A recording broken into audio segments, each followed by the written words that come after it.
Bonjour et bienvenue sur Intellian TV, la première web TV dédiée au logiciel libre et à l'open source. Au sommaire de ce JT, un dossier sur l'utilisation des logiciels libres en entreprise, le coin des développeurs, l'agenda. Pour débuter notre dossier, nous allons vous présenter les avantages des logiciels libres, solutions qui séduisent de plus en plus les entreprises. Rappelons tout d'abord qu'un logiciel libre, à la différence d'un logiciel propriétaire classique, vous donne 3 droits relatifs à son utilisation, sa modification et sa distribution. Concrètement, pour une entreprise, le logiciel libre n'a pas de contraintes liées à son utilisation. Il n'y a généralement pas de coût de licence. L'entreprise réalise alors des économies importantes qui lui servent à couvrir des frais d'installation, de configuration, de formation et de conseil. Un logiciel libre fournit son code source, c'est-à-dire toutes les informations nécessaires à le créer. On parle alors d'open source. Il est possible d'analyser le logiciel et de le faire évoluer selon ses besoins. Bien que cela nécessite les compétences d'un informaticien, cela confère une indépendance vis-à-vis de l'éditeur. Cependant, le point clé qui pousse de grandes entreprises à utiliser le logiciel libre est son adaptabilité. Il n'est pas figé. Il est possible d'ajouter des fonctionnalités que l'éditeur ne souhaite pas inclure dans sa version standard. Modifié ou non, il est distribuable sans limitation. Cet avantage est surtout intéressant pour les éditeurs qui désirent les inclure dans leurs offres.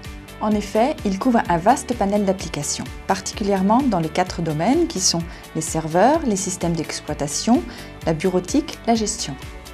Les logiciels libres se sont rapidement démarqués dans les applications serveurs par leur performance et leur fiabilité.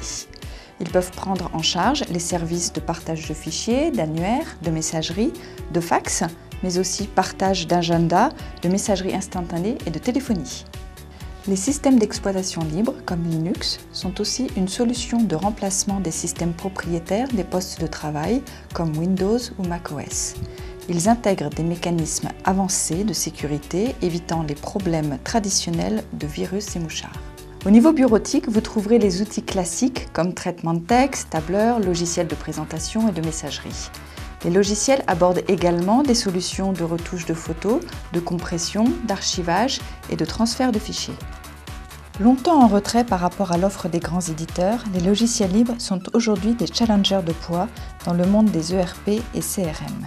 Ils couvrent aussi bien les domaines de la comptabilité, la gestion commerciale, la relation client, que la production et la chaîne d'approvisionnement. Ils séduisent un grand nombre d'entreprises, petites ou grandes, et des groupes comme Danone, Veolia et Singer. Dans notre prochain JT, nous traiterons plus en détail des exemples d'usage. Septembre étant riche en nouvelles versions de logiciels à destination des développeurs, nous avons sélectionné 2 projets que nous vous invitons à découvrir. Symfony 2.1. Il s'agit d'un framework PHP performant et robuste pour réaliser rapidement des applications web. MongoDB 2.2. MongoDB est une base de données dite NoSQL destinée à traiter et stocker de gros volumes de données. Passons à l'agenda. Du 11 au 13 octobre 2012, l'Open World Forum ouvrira ses portes à Paris. Ce forum mondial a pour but de rassembler un large panel d'acteurs, de décideurs et de communautés de l'open source.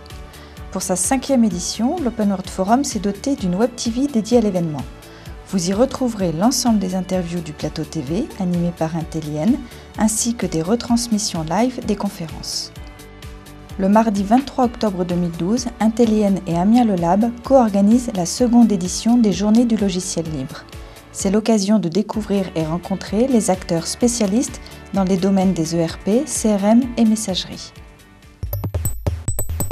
C'est la fin de notre JT. Je vous donne rendez-vous le mois prochain pour une nouvelle édition.